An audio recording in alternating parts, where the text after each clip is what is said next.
Welcome to the Explainer. Today, we're diving deep into Android unit testing. We're going to look at the tools and the strategies that'll help you ship code with confidence, making sure your apps are as solid as they can be. We've all been there, right? You push a change, you're feeling good about it, and then you find out it broke something completely different. It's that sinking feeling, and unit testing is exactly what's designed to stop it from happening. So, what's our shield against this chaos? It's the unit test. Think of it as a tiny, automated detective that checks one small piece of your code, a single unit, to make sure it works exactly like you think it should, all on its own, away from everything else. But that word isolation, that's where things get interesting. It's actually a point of a pretty big debate in the developer community, and it's led to two totally different philosophies on how to get it right. So in one corner, you've got the classical, or Detroit school.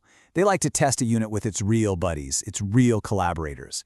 And in the other corner, you have the mockist, or London school. They say, nope, replace every single dependency with a stand-in to get pure, total isolation.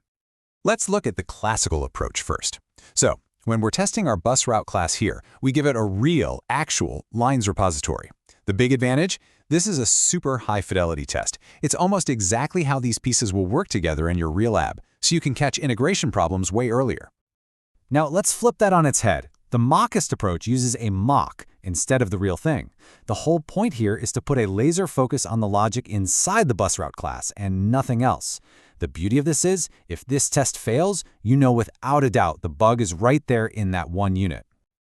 Okay, so to pull off these strategies, especially the mockist one, you're going to need a toolkit of something called test doubles. I love this analogy. Think of them as the stunt doubles for your code's dependencies. The simplest one is a stub. Its job is dead simple. It just gives a fixed, canned answer whenever a method gets called in a test. It doesn't think, it doesn't do any logic, it just says what you told it to say. A mock is a little bit smarter. It can do what a stub does, but it's also got a notepad. It keeps track of what happened. So you can ask it later, hey, did the getStops method actually get called with the right line ID? Mocks are perfect for checking those interactions between your objects. And finally, we have fakes. A fake is basically a lightweight working version of a real dependency. A classic example is swapping out a real complex database for a simple little in-memory list for your tests. It acts like the real thing, but it's way, way faster and easier to manage. And this isn't just some abstract idea. This approach is so good that Google's own Now and Android sample app, which is basically their blueprint for best practices, recommends it.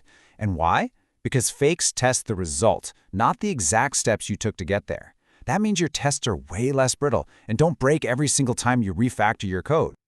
Okay, so we've got the concepts, we've got the tools, but where does all this stuff actually go in a real, modern Android app? Let's take a look at the architecture and see where we can plug these tests in. Google's recommended architecture is pretty neat. It splits your app into three main layers.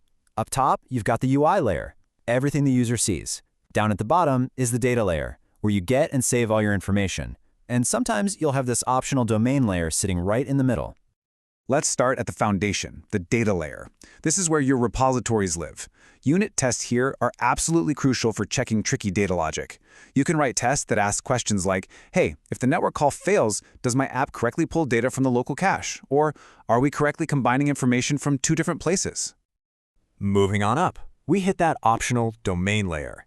This is the perfect spot for any complex business rules that get reused all over your app. Things like calculating a complicated discount or formatting data in a very specific businessy way. You stick that logic in a use case class and write super focused unit tests for it here, totally separate from the UI or your database. And at the very top, we have the UI layer. Now, the main player to test here is your view model.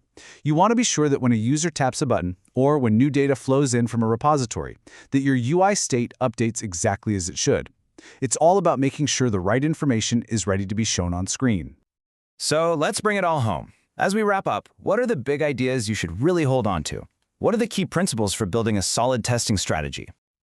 Okay, three things. Number one, test the behavior, what your code does, not the nitty-gritty details of how it does it.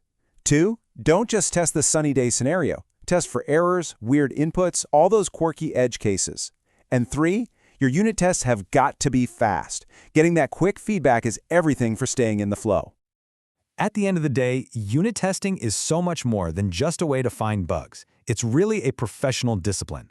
It's about building a safety net that protects your app's stability and makes it easier to maintain for years to come. It's how you build code that isn't just written, but is truly crafted to last.